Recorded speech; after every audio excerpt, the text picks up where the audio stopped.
Hai, Anda orang-orang baik dan hebat, bertemu dengan saya lagi, Erianti Afian Rusid.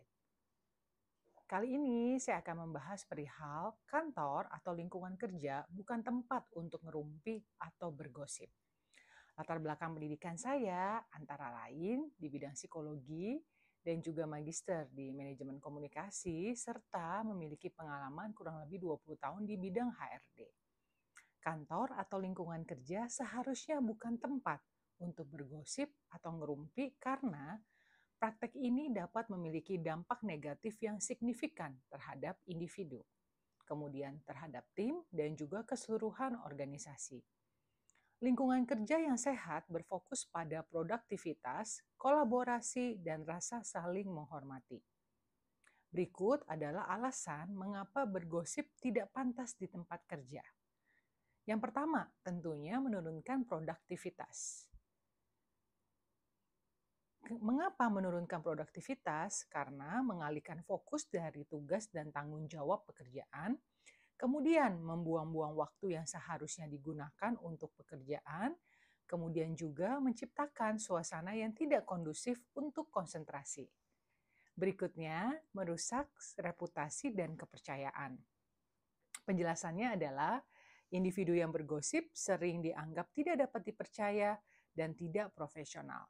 Kemudian, korban gosip dapat merasa direndahkan, dihakimi, atau dikucilkan yang berdampak pada moral dan kinerjanya.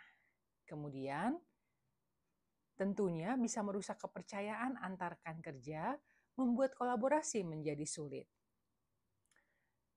Kemudian juga dengan bergosip gitu ya atau ngerumpi di lingkungan kerja dapat menciptakan lingkungan kerja yang negatif dan tentunya toksik atau beracun.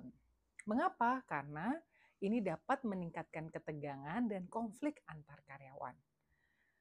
Selanjutnya, tentunya dapat memicu drama dan intrik yang tidak perlu. Mengapa? Karena menyebabkan kecemasan dan stres bagi orang baik yang terlibat maupun yang tidak terlibat. Selanjutnya juga mendorong terciptanya faksi atau kelompok-kelompok yang saling tidak menyukai. Ya, jadi penjelasannya kurang lebih seperti itu. Saya lanjut lagi. Juga dapat menyebabkan perpecahan tim dan kolaborasi yang buruk. Kenapa? Karena dengan bergosip dapat menyebabkan salah paham dan memperburuk komunikasi. Tentunya juga menghambat kerjasama tim karena adanya rasa curiga dan antipati. Mengurangi motivasi dan komitmen karyawan terhadap tujuan bersama. Tentunya juga melanggar etika profesional. Kenapa? Karena melibatkan penyebaran informasi yang belum tentu benar atau bersifat pribadi, menunjukkan kurangnya rasa hormat terhadap privasi dan martabat orang lain. Pastinya juga bertentangan dengan nilai-nilai profesionalisme seperti integritas dan objektivitas. Kemudian apa dampak hukum dan kebijakan perusahaan? Dalam beberapa kasus, gosip yang menyebarkan informasi palsu atau merugikan dapat dianggap sebagai pencemaran nama baik. Banyak perusahaan memiliki kebijakan anti pelecehan atau kode etik yang melarang perilaku semacam ini. Lalu, bagaimana caranya untuk dapat menjaga lingkungan kerja yang positif dan produktif? Sebagai berikut. Yang pertama, fokus pada pekerjaan. Prioritaskan tugas dan tanggung jawab profesional Anda.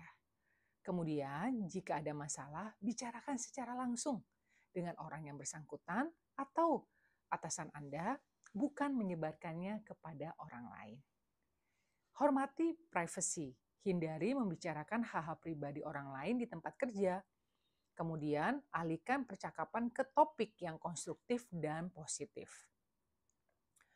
Pimpinan dan HR dapat memberikan pelatihan tentang etika komunikasi dan dampak negatif dari gosip.